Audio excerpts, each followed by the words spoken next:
My name is Brian Mayer. I am from the Sanghani Center for Artificial Intelligence and Data Analytics. I'm a project manager and a research associate here in the center. I'm actually here in my office, so I'm going to take my mask off.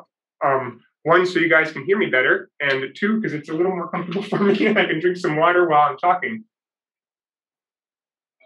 So, welcome to the open house, or open Zoom, maybe what we could call it. I'm here to just kind of give you some examples of some of the research we're doing and some of the work we do here at Virginia Tech. This is the Sanghani Center, and Tanvi Halgankar, she's a senior student in the computer science department. She's kind of here just as representing the dean's team from the College of Engineering. So, oh, and actually, this slide is a little old. We were previously named the Discovery Analytics Center. So in January, we renamed ourselves to the Sanghani Center for Artificial Intelligence and Data Analytics. So some of these slides might have some catches where I haven't switched over to our new name, but that's really what you're seeing here, Discovery Analytics Center. So Discovery Analytics Center started in 2011. And as I said a couple months ago, we switched over to the name Sanghani Center for Artificial Intelligence and Data Analytics. We have faculty in Blacksburg, Falls Church, and Arlington, about 18 academic faculty, which is essentially professors. We have some pure research faculty like myself, and we have some staff as well. And then we consider basically the PhD students and the master's students that are students of the faculty or are working on projects in the center. We kind of consider them as part of our center as well. And we have over 90, typically we have over 100, but always have at least 90. And it just kind of fluctuates depending on the semester, who graduates, and which students we get in and such. But it's certainly a growing number that we expect to continue to grow. Our research is focused on basically big data and analytics areas that are of national interest, things like knowledge discovery, intelligence analysis. We do a lot of work in urban computing. Sustainability kind of plays along with that. We have some folks who do work in health informatics, and then also visual analytics and human computer interaction, which will show you some of that.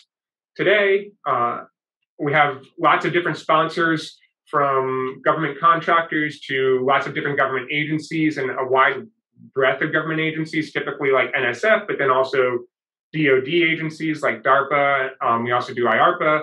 But then there's other ones, and I don't know if they're on here. We've done National Institute for Humanities. So we really do reach across the spectrum as far as data analytics goes. And that's really because we're a collaboration of not just, we are housed in the computer science department, but we are a collaboration between computer scientists, engineers, and statisticians. So we have researcher or professors that are in computer science, electrical engineering, statistics, mathematics, and they're all working together to solve these interdisciplinary, transdisciplinary problems. And often our problems require us to work with lots of other disciplines as well.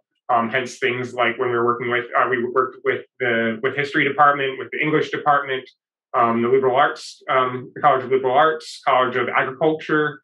So that's why we have such a large breadth of sponsors.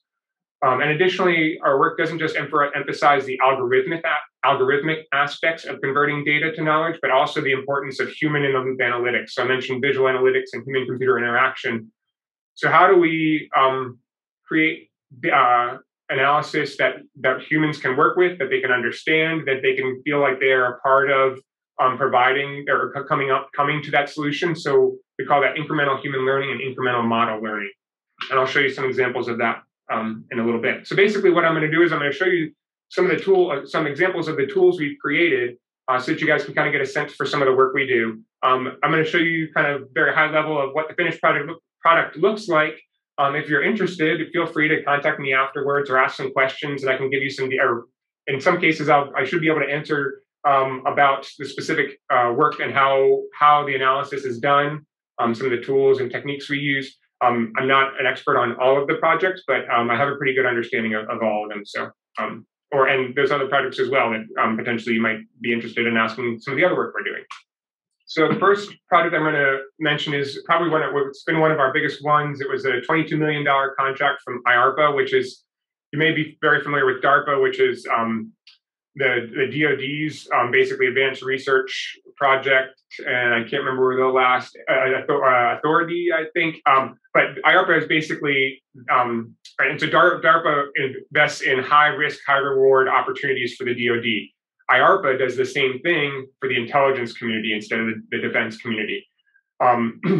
So the project that they had was a high risk, high reward project, and they were trying to use open source data, just data that's publicly available that anybody could be going and getting. So somebody could be just sitting in their office at home and say, I'm going to start collecting all this data and tracking it and figure out, make some predictions on population level events. So here we're talking about population level events. So we're taking that publicly available data and trying to detect population level events. These events might be mass violence, protests, riots, mass migrations, elections, disease outbreaks. We ended up focusing primarily on protests and disease outbreaks. We did do some predictions of elections, but those were not on a real-time basis because they only happened ever so often. But we basically created a real-time forecast for protests and disease outbreaks, which kind of is, I mean, we're continuing to do disease predictions now in our time of COVID-19. So this open source indicator program was focused on Latin America and Middle East, North Africa. We actually were not allowed to focus on the United States. And there were initially 3 funded teams. The IARPA funded 3 teams to create a tool, and they down selected to Virginia Tech. Basically, it was a competition, and each year they selected who was to move on in the competition, and we were the ones that continued to select. And the competition ran from 2012 to 2016. This was a sense of the team that we led. So it wasn't just Virginia Tech. We were managing many universities across the 4 or 5 years to come to the tool that we created.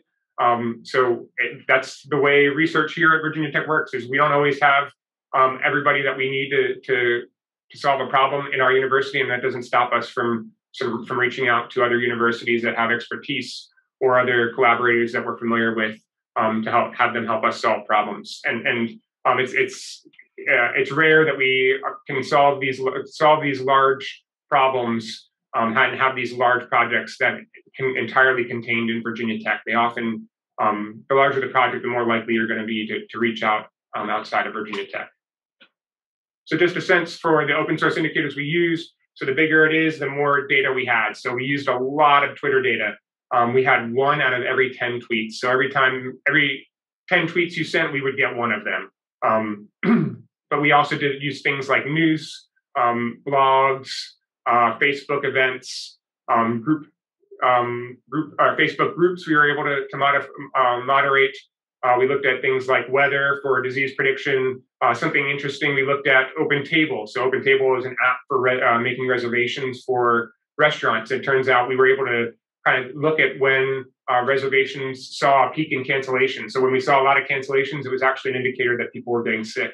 And we also used parking lot imagery. So we looked at how many people were parked in a parking lot of a hospital, and that was an indicator for us of how sick the population was. So we tried lots of different sources, and we kind of just said, okay, what can we try? Let's see if it works. If it works, then it sticks. If not, we throw it out and we try something new. So basically for a protest, what we were predicting is who, where, when, and why. So who was protesting, where they were protesting, when they were going to protest, and what were they protesting about. And basically, we sent that prediction in, and we would send it in ahead of time. So here you can see what the forecast date is. Forecast date is October 3rd, 2013, but we might have sent that prediction in on October 1st of 2013. And we get credit for the earlier we send in that prediction, the more ahead of the actual event, the more credit we get. And you'll see that in a second. No, we don't have that. So we were graded on things of how accurate we were, how many events that occurred did we predict, how many of the events that we predicted did actually happen, and how far in advance we were able to predict them. So we actually got to a point where on average, we were predicting events 10 days in advance. And some of those would be 1 or 2 days in advance. Some of those would be 20 to 30 days in advance. But it varied. And There was one of the, oh, and then the last thing that they graded us on is how accurate we got with these 4 items. So the who, where, when, and why. If we got all 4 of those right, we got 4 points. If we got 3 of them right, we got 3 points. So on average, we were getting, I think, over like 3.8 of them right on average. So most of the time we were getting all 4, but not every time. And it's as you'll see. So this is kind of a location. So EMBERS is what we created, and GSR is the gold standard report. So somebody was actually going and reading the news and identifying what protests actually occurred. So we predicted a protest would occur, and somebody else would go say, these are the protests that actually occurred, and then they'd match up and see, did we get it right? And so where the blue and the red circles are the same, so right here you can kind of see the blue and red circles are the same, and that means that we predicted the right amount. Here, the red circle is a little larger than the blue circle, so we predicted a few more events than actually occurred. But so to the point is that we're not going to be exact. We're not going to predict it exactly, but we're going to predict close. And another sense of our accuracy is here, and looking at a long time along the axis of time. So these are the dates that we predicted events for, and this is how many protests we predicted would happen on those days, on each of those days. So there was starting to be there's actually 3 sets of events or peaks in events. And so green is what we predicted, blue is what actually occurred. So here you see 1, 2, and 3 peaks, and we predict those peaks. We don't predict them exactly, but we are giving them enough information and enough ahead of time that they can prepare and plan for these events and use that as intel for their intelligence community.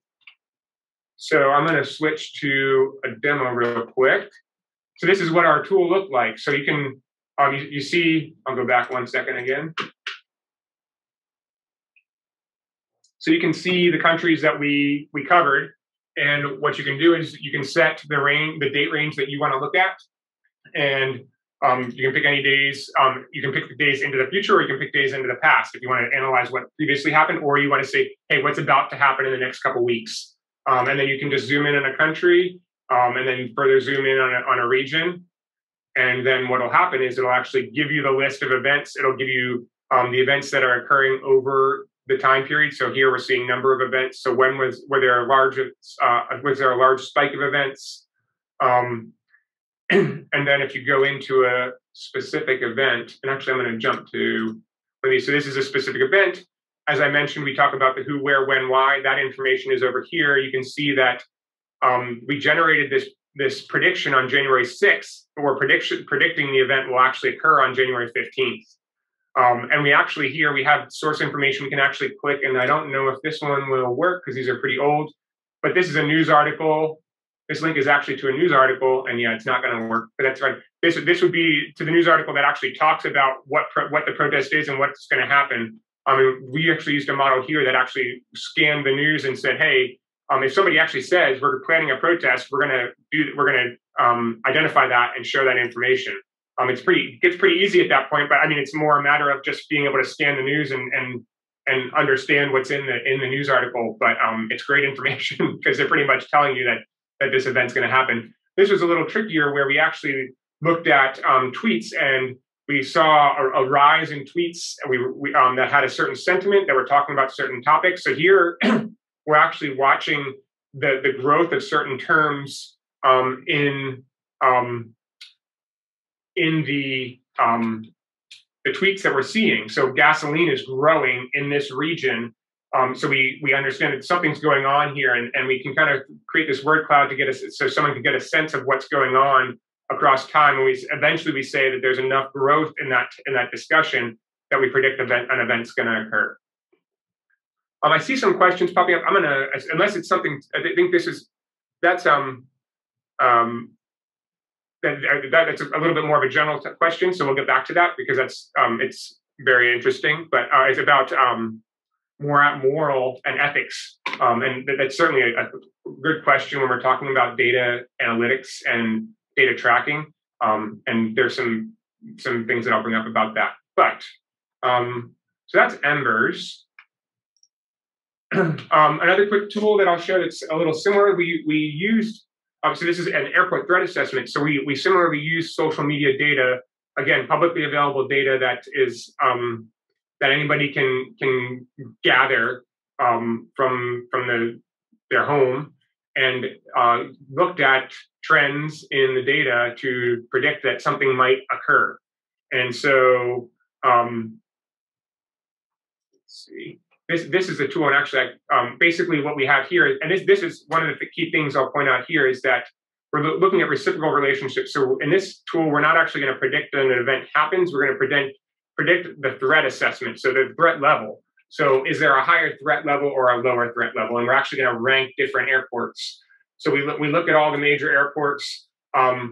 We look at tweets that we pull that we think have specific information about something that would be of importance.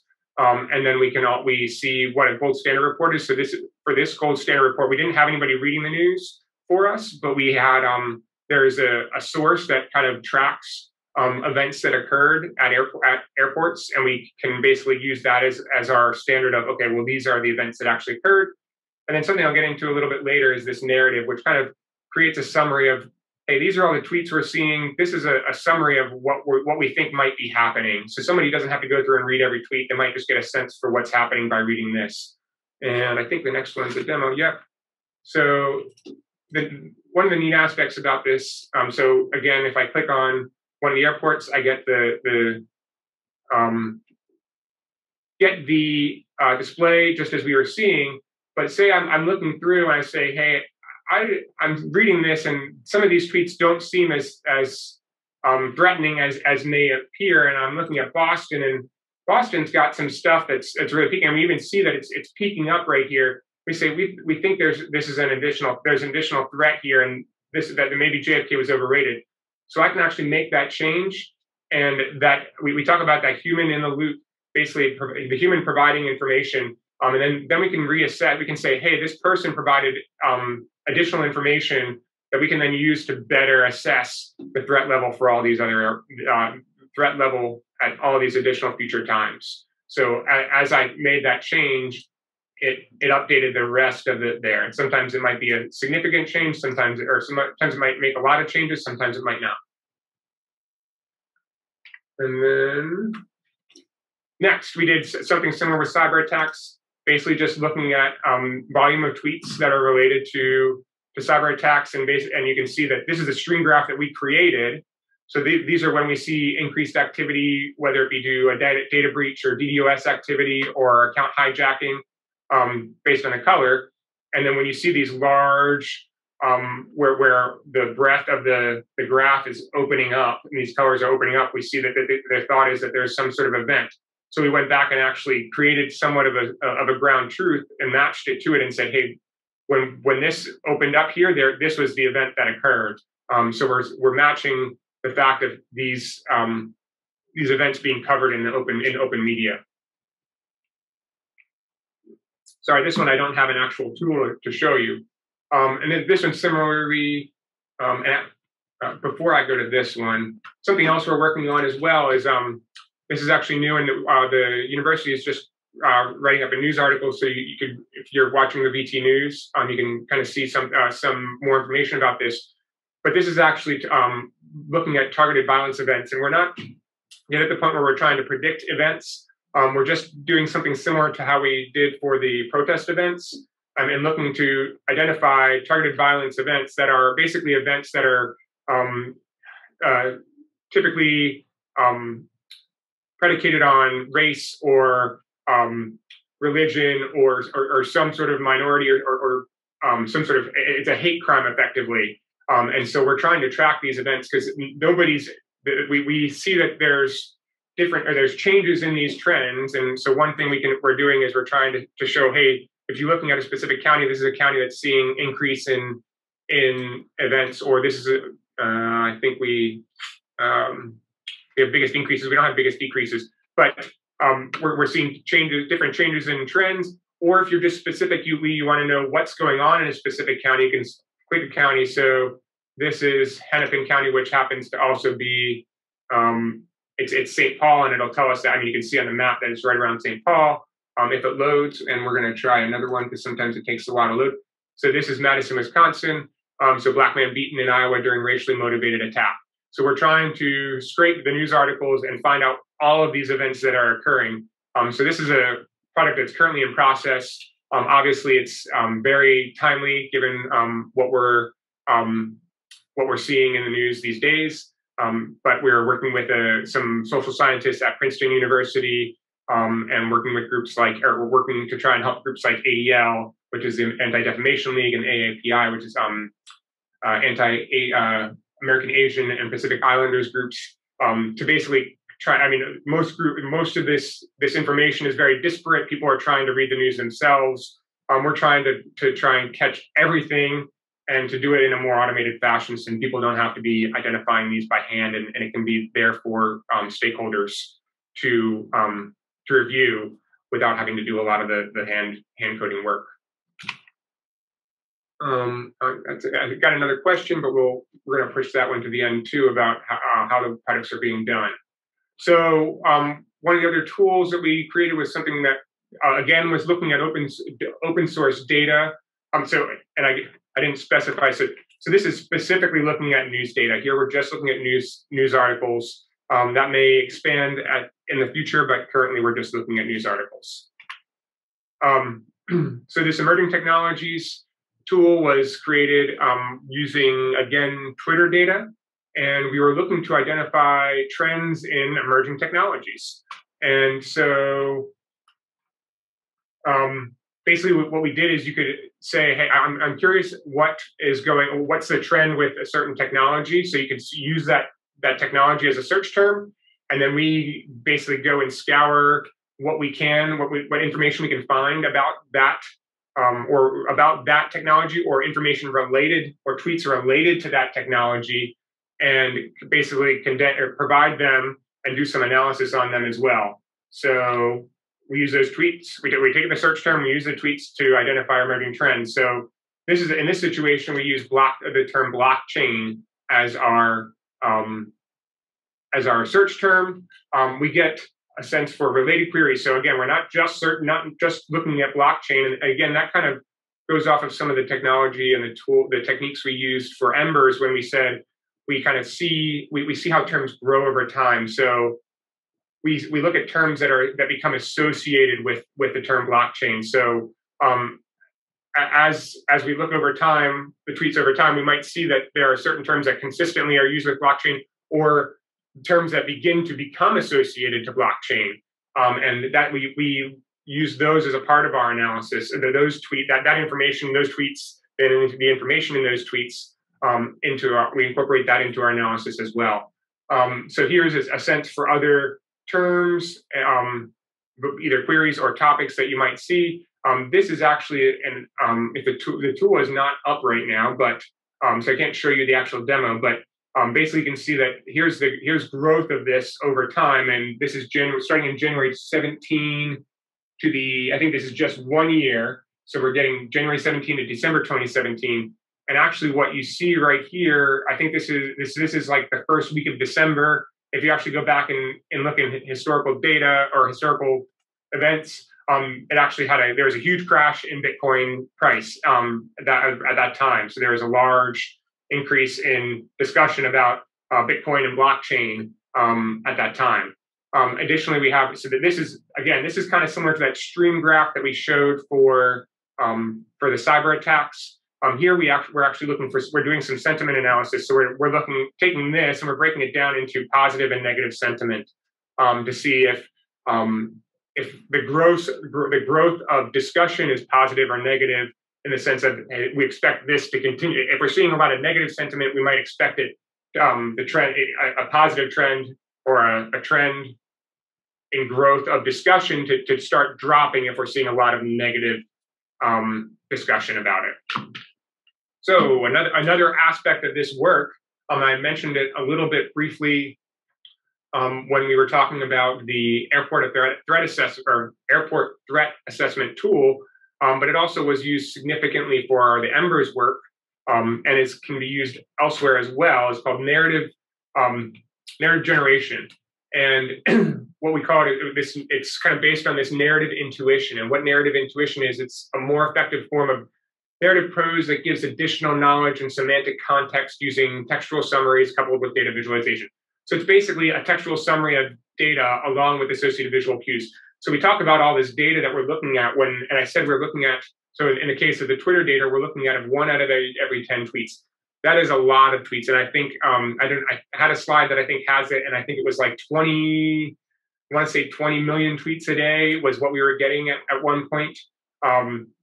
But that's a lot of data. And even when you then sort through and say, okay, well, I only want data that's talking about protests, and then I only want data that's talking about protests on this day and this location, but they also only wanted about toilet paper. Okay, so now we get down to like maybe tens or hundreds of data of tweets, but that still maybe is more than we want to read. Or maybe we're looking at documents. We're looking at news documents. So I collect news articles, but there's like 5 news articles. I don't want to read all 5 news articles. Can you give me a summary of those 5 news articles? So that's what we're trying to do is we're going to have a machine read this information and give a summary for it. So coming back to the EMBERS example where we're looking at protests, basically what we do is we create this automated narrative. This is 3 paragraphs. So somebody could read this, like an Intel analyst might read this and say, and be able to understand some of the information that we were able to capture from the data, as well as put it into context. So initially, or some of the things we have are the descriptive facts from the warnings. So that's things like the who, where, when, why. So that's certainly important. We certainly want to share that. So those are the things in green. But then there's also things like that we add that are called facts from the knowledge graph. So if you're familiar from a knowledge graph, it's basically it builds knowledge and connections to different entities and allows us to kind of say that these are how certain things are related to each other, and therefore we can kind of add knowledge and context to this narrative. So we add things like, okay, we're talking about Mr. Peña Nieto. He happens to be the president of Mexico. So adding that in there helps provide context to maybe why people are protesting, or who is a part of this protest as well. So knowing, you might not know who Peña Nieto is, but if I tell you he's the president of Mexico, you then have that information. We can also add things like historical statistics, so you can see, okay, well, there's this is what we saw last week, and now this is what we're seeing this week, and this is what we're predicting next week. So to give you a sense of how things are growing, or maybe how things have declined. So it gives you that. So these narratives help people understand a large amount of the data faster and condense that information into a smaller sense, as well as get the context of it in a larger set. Additionally, we can use these things for, so effectively this is machine-generated finished intelligence. We've also used it in kind of question answering systems. So we can provide a question, we can, instead of just saying the same question over and over again of what is this protest, or when is the protest going to happen, we can provide new questions, or questions, a human-generated question, and then get a response to that. So in this specific case, the project we were working on, we looked at Web of Science data, which is basically a large set of publications, and a large set of publications. And basically, we can sift through all those. In this case, we were only looking at the abstract of the publication, so basically the summary of the research paper, and understand deep and very specific research-related topics. And so we would have a question. You might be able to say, you might have a question of what are the applications in nanotechnology? I know nothing about, well, not nothing, but I know very little about nanotechnology. And then using all this information that we've collected in this Web of Science, from Web of Science, all these research papers, we can create an answer that kind of talks about, okay, well, if you didn't know what nanotechnology is. So I mean, this is very similar to things you might use on Google. That when you ask Google a question, or whatever search engine you may be using, or different tools you might be using, this is kind of along those lines, but it just depends on what data you're using. So we're specifically creating this again, we go back to kind of this knowledge graph of information, and we say these are how things are connected. This is the contextual knowledge that we're building in these set of documents, and we're providing knowledge back to the user. So we've used this to kind of enhance some of the tools that we've talked about already. So we're going to shift a little bit. So A lot of these were really more automated intelligence. We're going to really show you some of the neat aspects of this human in the loop. So further, how we incorporate the human into the analysis process. So a lot of times we in these scenarios, we are some of the people that are interested in this work are intelligence, or the intelligence community. It's basically people that are potentially reading lots of documents, and trying to make sense of something. We call it sense making, and they see a lot of documents, but they don't know how they're connected. Basically, they're kind of building this knowledge graph in their head, and it may be difficult for the machine to do it accurately immediately, but the machine can try. But then the human can then say, okay, well, looking at what the machine created, I want to make these changes, or I can add this information, or I want to go better understand it. So they read some of the documents. They can have like a large display where they can really sort through a lot of documents and make kind of this drawing board, effectively kind of like a whiteboard. And then they can notate things. And then all the information that they're putting onto this board here is basically information that's being fed into a model. That model then tries to understand what that person said, then says, okay, I see what you're saying. Let me try and incorporate that into my analysis. And then it makes an improvement to its analysis that tries to match what the human said. And we call that incremental human learning and incremental model learning. And we just kind of go back and forth. And it's basically like we've got these two black boxes. A lot of people always consider the model as the black box, and we don't know what a data analytics model or machine learning or artificial intelligence, we don't know how it's coming to the solution it's coming to, because they're a lot of times they're not very explainable, they're not very interpretable. But there's also this human black box. The model doesn't really understand what the human wants to know or what the human already knows. So really kind of connecting those two. And I don't think, I've got some errors there. So we're kind of trying to provide the information from the human into the model and information from the model into the human, and kind of create this circle that we can improve our models and improve our understanding and improve our sense making. So this is where you might be seeing, so you can see all these dots. All these dots are potentially an intelligence analyst, or and we'll talk about some other use cases as well. They're looking at this text and trying to arrange and figure out what's going on. These are all either reports or news articles or maybe tweets about something, or maybe it's they may also be more quantitative data as well. How do I arrange this such that I can start making sense of, okay, well, this is all information. I'm going to put over in this area information that's talking about, and it looks like this is talking about diseases. So I'm going to talk about, this is all information about monkeypox, and then over here is all the news, research that's about monkeypox. These are all the news articles that are about monkeypox, and this is all the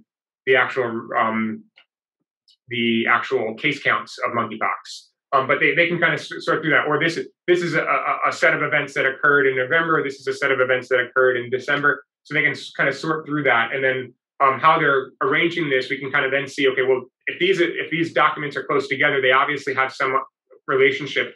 So we understand, or we try and pick out, okay, well, what is similar about these documents? And we tell the model to say, okay, well, if this is what makes these documents similar, that's obviously important to the person that's analyzing it. So we're going to increase the importance of that in the model, such that the model better matches what the human's looking for, but also still has an impartialness to it, such that it can provide additional, or it can provide a holistic, entire view of everything that the human may not be able to really grasp the vastness of the data and really do a true assessment of it. And additionally, the model can then eventually provide better information of, okay, well, if this is what you're interested in, maybe you should also look at this, because it can say, well, these things are similar, but this is also similar. You haven't looked at this yet, but it might be informative to you. And that's something that the model can add, that the human might not have found that information without without the model understanding that was important to the human. So these are just some other snapshots. So here we're looking at news articles. We actually we started working on topic modeling, which is basically looking at a document and trying to understand the topics that document entails. So what are the things that it's talking about? And we use the terms we represented documents as talking about a topic, and then certain topics talk about certain terms. So a topic about baseball would be talking about things like bats and balls and home runs and strikeouts. So those are terms that would be related to that topic. So we took a large set of news documents and said, let's do a topic modeling. Let's say, okay, let's find out what topics are in these documents, and then we can assign those topics the words that should best represent them. And that's kind of what we did here. So not only then do you have to click on a document to see what the text is inside of that document, you can also see kind of start getting a sense for what that document is talking about. So here we're talking about, we actually did a search for tornadoes, and we're looking at a set of storms that caused a bunch of power outages. And then so what ends up happening is we get a set of storms that was in 2010, a set of storms that was in 2015, and then these are storms that were in 2017, which are actually the ones of interest. And this is actually this document is not of interest to us, but kind of just happened to have the term tornado in it. This document here is of interest to us, and it got grouped with this, but the computer couldn't pick out the difference from it. But what we can do is we can actually separate it. So we actually pull those two documents together. We drag this one over here, and we drag this one over here, and then we tell the model to update. And so the model pulled those two documents apart. And when it did its update, it says, okay, well, I found out what's important to you, and then I can re-present this information in a understanding but still objective view of that data. And so it pulls these two documents together, maybe not quite as tight as the other ones that are about this storm, but it's learning. And then we can do things. We can search more terms and bring more data into this and bring it into this system. So I know that, hey, the documents that get added to this group are going to be the documents that are of interest to me. Documents that are added up here, actually, this is about the reason there's numbers here is because it's of a lot of sports scores. So there is a team named Tornado and a team named Power. So when we search those two terms, we got a lot of documents that's not of interest to us. So those documents get put far away from our documents of interest. So we know we don't need to bother reading them.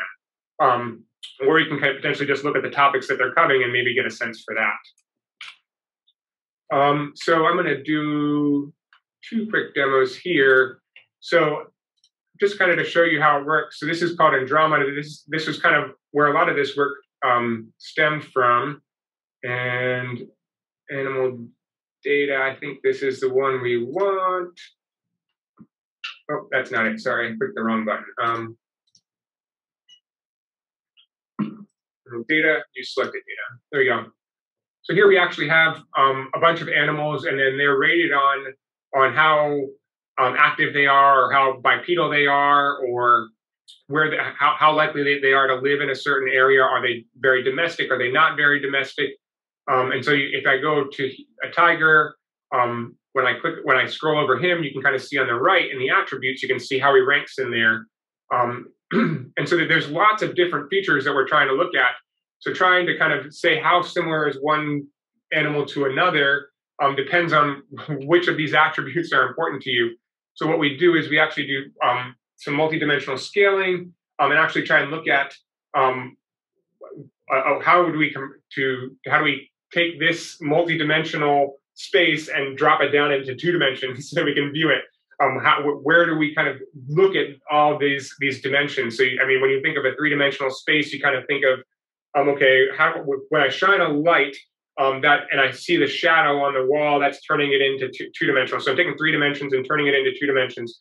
So here we're just increasing that 3 dimensions into make more like 30 or 40 dimensions. But we're still going to shine that light, and then we're going to find a way to best describe where do we shine that light such that we get the best depiction of similarity. But then what we can do is we can actually say, I think certain things are similar to me. And one of the things we kind of like to do is we pull animals that might be we would think would be animals that we might eat.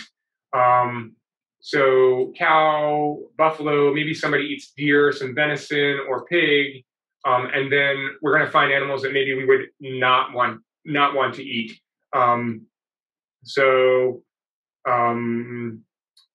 For grizzly bear isn't probably too bad, but I don't know. Let's do dolphin. We probably don't want to eat our dolphins.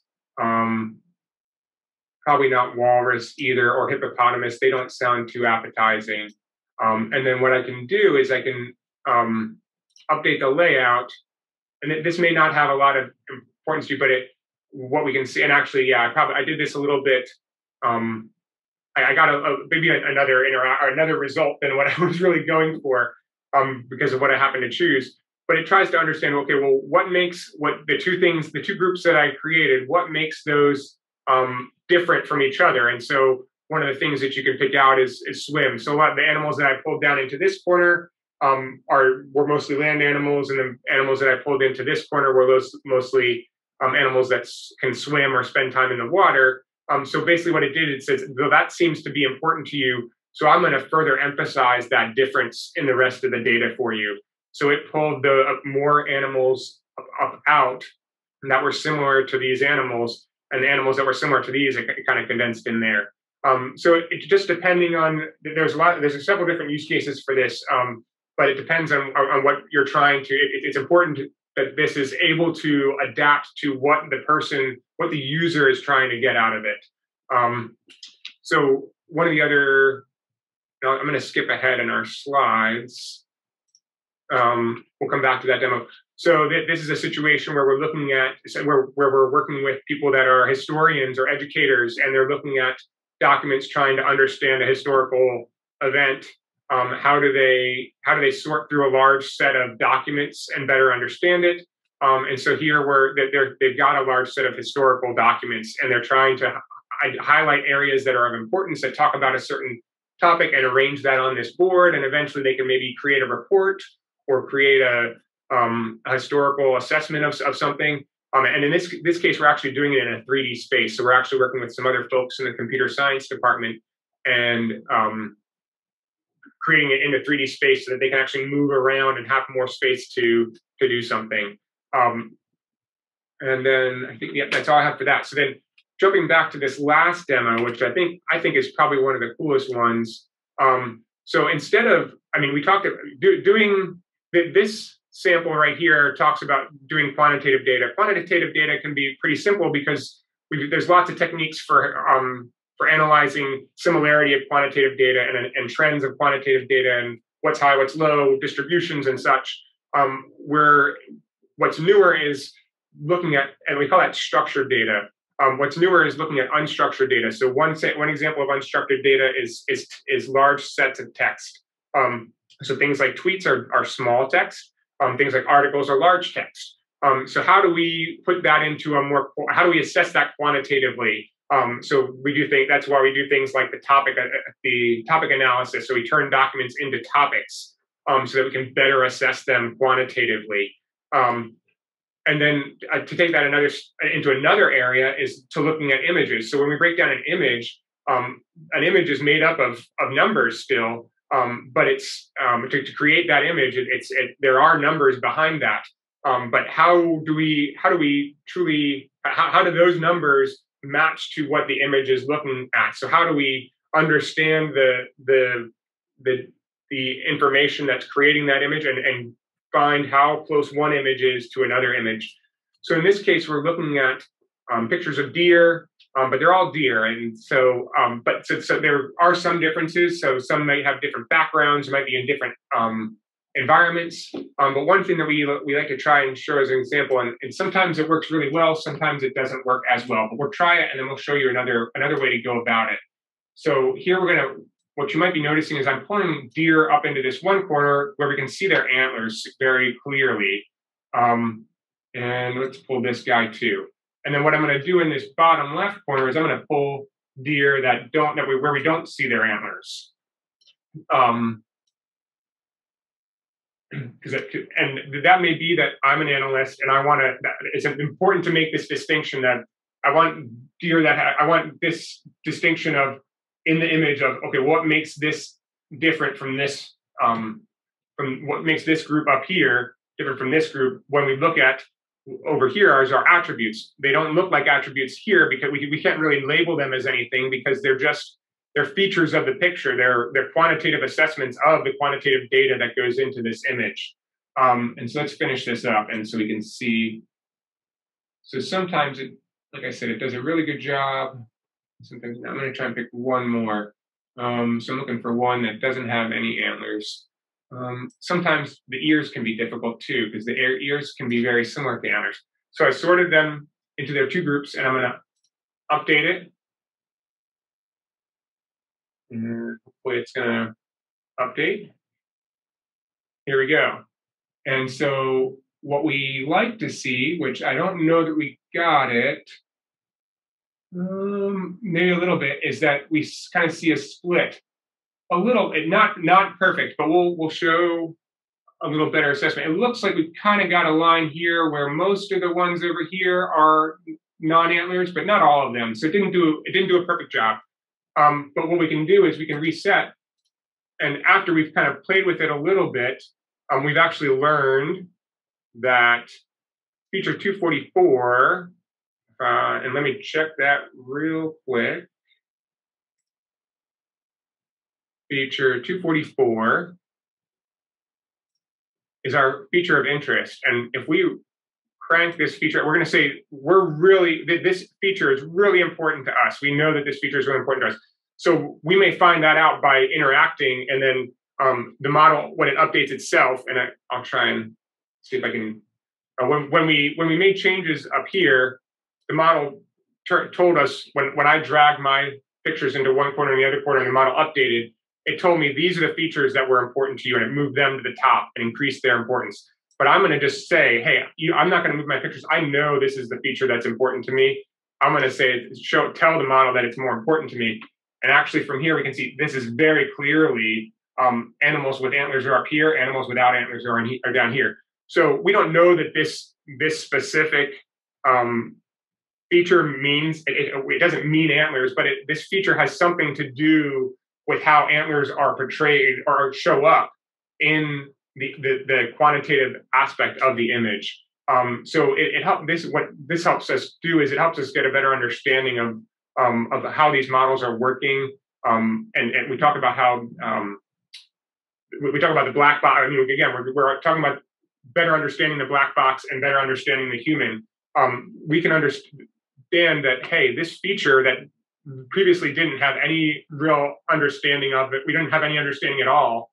We now know that this contributes and plays into, okay, well, it's portraying the antlers in the picture.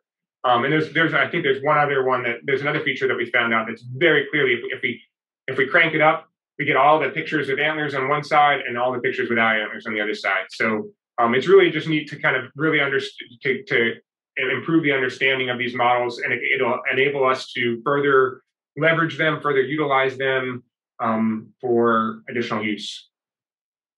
And I think that's really all I've got for today. I'm going to minimize that. We went through that. Naren Ramakrishnan, he's the director of our center. He's based in Arlington, Virginia. He's a professor in computer science. Again, my name is Brian Mayer. Feel free to reach out and ask questions later if you guys have them. We do have some questions in the box. Do you want to go through them? Yeah, that sounds great. So Charles asks, how do you deal with the moral implications of your work? A tool that is able to predict protests seems like something a totalitarian regime would love to have. So if you remember, I actually mentioned that we were not allowed to look at, when we did our EMBERS project, we were not allowed to look at data in the United States. So since we were working for the intelligence community, they were not allowed to ask us to track U.S. citizens. So therefore, we were not looking at U.S. citizens. We were looking at other locations, and so we were looking at other locations to get a sense of, okay, where might there be risk of significant danger or violence growing somewhere that we may want to be, that we as a country may want to be aware of, so that we can react more in the sense of protecting ourselves and better responding to that, and not sending. I mean, so basically, if there's going to be some major protests in Brazil, then we may want to pull the people that we have out of that area. With other groups that we've worked with have looked at it from a supply chain perspective. If there is going to be so civil unrest in a certain area, it may cause impacts to other things like manufacturing or trade in that area, and therefore we may need to prepare for those problems. So that's kind of one thing to kind of say is we weren't we were doing this one for our sake. We were doing it in a kind of a an understandable purpose with what we felt was a moral, a moral reasoning. But I mean, you certainly do bring up a good point, and as kind of I mentioned when I saw your question first, is that when we look at this data, it is very important to consider that. And I mean, we started doing this back in 2013. We started the EMBERS Project back in 2013, 2014. And people were just starting to really become aware of the fact of, hey, my data, I mean, there's lots of people collecting our data. I mean, now it's really evident and people are actually aware of it. I mean, or some people are aware and they're not sure it really impacts them or not. But whether it's right to collect that data or not, or whether people were appropriately given the permission for that data to be collected, we still have to consider the ethical nature and the moral nature of the analysis we're doing. It's that sometimes that's on us. Sometimes we don't have to worry about that because certain people will restrict us from doing things that they've already deemed inappropriate. So like I said, the sponsor said you shouldn't be looking at the US. Additionally, when we worked with specifically Twitter was a good example because it became over the years, Twitter was actually becoming more clear on the fact that we need to be careful who we're sharing our data with and are making sure we're not sharing it with like certain intelligence communities. So they wanted to make sure they understood what we were doing with the data, and they weren't going to share the data with us unless we showed or provided a valid and ethical reason for using the data. So we actually would provide them with our research description, our research objectives, and they would approve that before they were going to give us the access to the data. So very good question. It is something that's growing.